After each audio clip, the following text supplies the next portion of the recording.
નમસ્કાર ખેડૂત મિત્રો, હું સંકેત ચોવટિયા ગુજરાત એગ્રી વર્લ્ડમાં આપ સૌનું સ્વાગત કરું છું. ખેડૂત મિત્રો, મહીસાગર જિલ્લો એટલે કે ડાંગર, જુવાર અને મકાઈનો ગઢ. તેમાં પ્રગતિશીલ ખેડૂત ભાર્ગવભાઈ પટેલે ચિયા સીડ્સ ની ખેતી અપનાવી. ચિયા સીડ્સ એટલે કે આજના જમાનાનું સુપરફૂડ. આપણે જોઈએ છે કે શરીરની ગરમીને શાંત કરવા માટે આપણે ચિયા સીડ્સનો ઉપયોગ કરતા હોઈએ છીએ. તો આપણે ભાર્ગવભાઈના મોઢેથી સાંભળશું કે ચિયા સીડ્સની ખેતીનો વાવેતરનો સમય શું છે, તેમાં ઉત્પાદન કેટલું મળે છે, તેનો બિયારણનો દર શું છે, તેની વેચવા માટેની વ્યવસ્થા શું છે. તો આવો જાણીએ આપણે ભાર્ગવભાઈ પાસેથી. ભાર્ગવભાઈ, આપનું સ્વાગત છે એગ્રી વર્લ્ડ ચેનલમાં. તો ભાર્ગવભાઈ, પહેલાં જણાવો કે આપણે ચિયા સીડ્સ છે એનો વાવેતરનો યોગ્ય સમય શું છે? ચિયા સીડ્સનું વાવેતર યોગ્ય સમય ઓક્ટોબરથી નવેમ્બર માસનું છે અને મેક્સિમમ 120 દિવસમાં આ ચિયા સીડ્સ તમે લણણી કરી શકો છો. તેને સૌથી ઓછું પાણી 3 થી 4 પાણીમાં ચિયા સીડ્સ તૈયાર થઈ જાય છે. ઓનું હાર્વેસ્ટિંગ તમે કોઈ બી થ્રેશરમાં તમે કરી શકો. માર્કેટ વેલ્યુ સૌથી સારામાં સારી છે આની.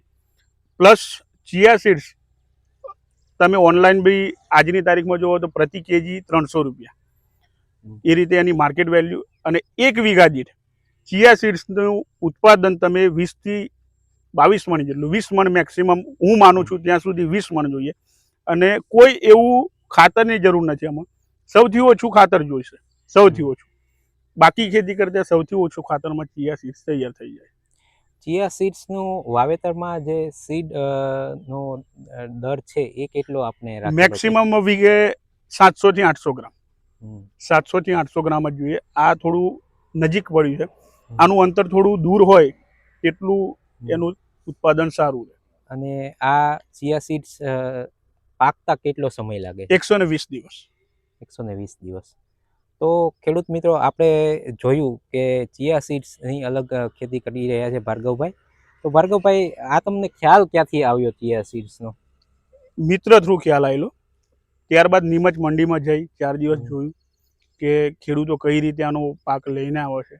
ત્યારબાદ આ એરિયામાં નવો એક અભિગમ મેં અપનાવ્યો છે કે આની ખેતી કરી જોઈએ, જેથી ખેડૂતોની આર્થિકતા થોડી ઉપર આવે. તો ખાસ કરીને આપણે જોયું કે ચિયા સીડ્સ છે એ શિયાળાનો પાક છે, પણ હાલ અત્યારે ચોમાસામાં ભાર્ગવભાઈ એક પ્રયોગ તરીકે અપનાવ્યો છે. ભાર્ગવભાઈ, ક્યારનું આ વાવેતર તમે કરેલું છે? લગભગ આનું 45 દિવસનું વાવેતર થઈ ગયું છે. 45 દિવસમાં વાવેતર થઈ ગયું છે. તો પણ ગ્રોથ પણ સારો દેખાય છે અને છોડની સંખ્યા પણ સારી છે.